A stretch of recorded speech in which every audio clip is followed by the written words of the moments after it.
Sharing in trials. Jesus dealt with frustration here too. Jesus dealt with day-to-day and relational frustration here too. There can be much frustration experienced throughout life. It can occur on a daily basis and in interactions with others, organizations, inferiors, superiors, friends, family members, and acquaintances, etc. In Romans 8:17, it informs how we share in his sufferings, that we may share in his glory. Romans 8:16 through 18, the Spirit itself beareth witness with our spirit, that we are the children of God. And if children, then heirs, heirs of God, and joint heirs with Christ. If so be that we suffer with him, that we may be also glorified together. For I reckon that the sufferings of this present time are not worthy to be compared with the glory which shall be revealed in us. The Bible shares examples of frustration felt. King David openly expressed his frustration with God, making statements such as, "Why standest thou afar off, O Lord? Why hidest thou thyself in times of trouble?" Psalm 10:1. King David appears to desire closeness, access, and increased intimacy with God.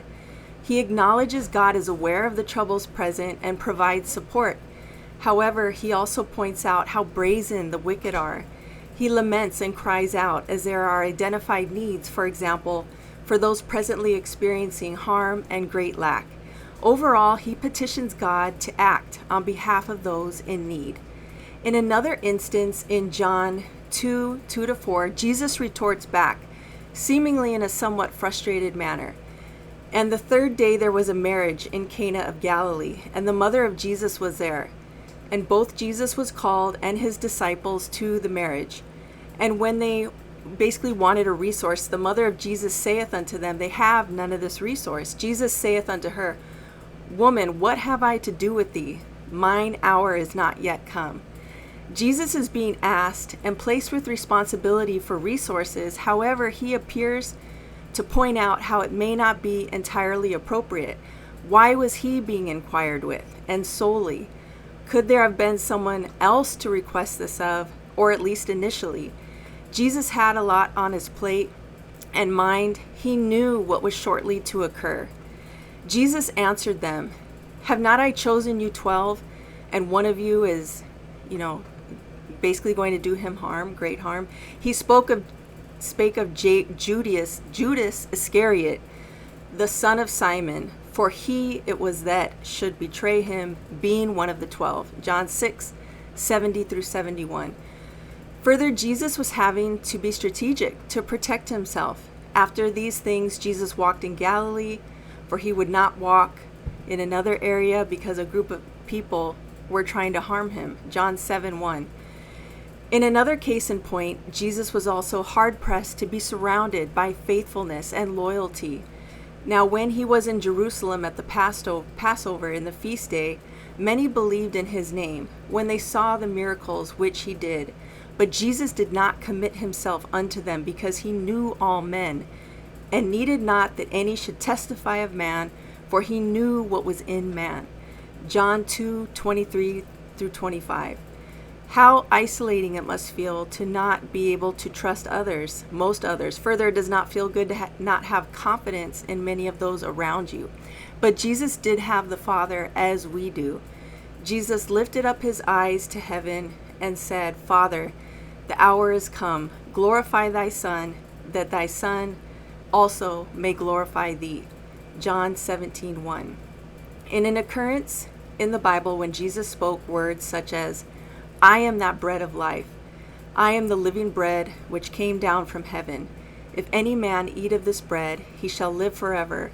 And the bread that I will give is my body, which I will give for the life of the world. John 6:48-51. The disciples responded. Many therefore of his disciples, when they had heard this, said, This is a hard saying. Who can hear it? When Jesus knew in himself that his disciples murmured at it, he said unto them, Doth this offend you? What and if ye shall see the Son of Man ascend up where he was before? It is the Spirit that quickeneth, the body profiteth nothing. The words that I speak unto you, they are spirit, and they are life. But there are some of you that believe not. For Jesus knew from the beginning who they were that believed not, and who should betray him. And he said, Therefore said I unto you, that no man can come unto me, except it were given unto him of my Father. From that time many of his disciples went back, and walked no more with him. Then said Jesus unto the 12, Will ye also go away? John 6:60-67. Jesus had to endure murmuring, unbelief, questioning, disagreement. Jesus had to explain himself. Jesus had to eventually experience individuals or disciples walking away and dissolving the relationship. All of this can be frustrating. Nevertheless, Jesus kept on track with his assignment and mission. In 2 Timothy 4:6-8, we read the Apostle Paul state, For I am now ready to be offered, and the time of my departure is at hand.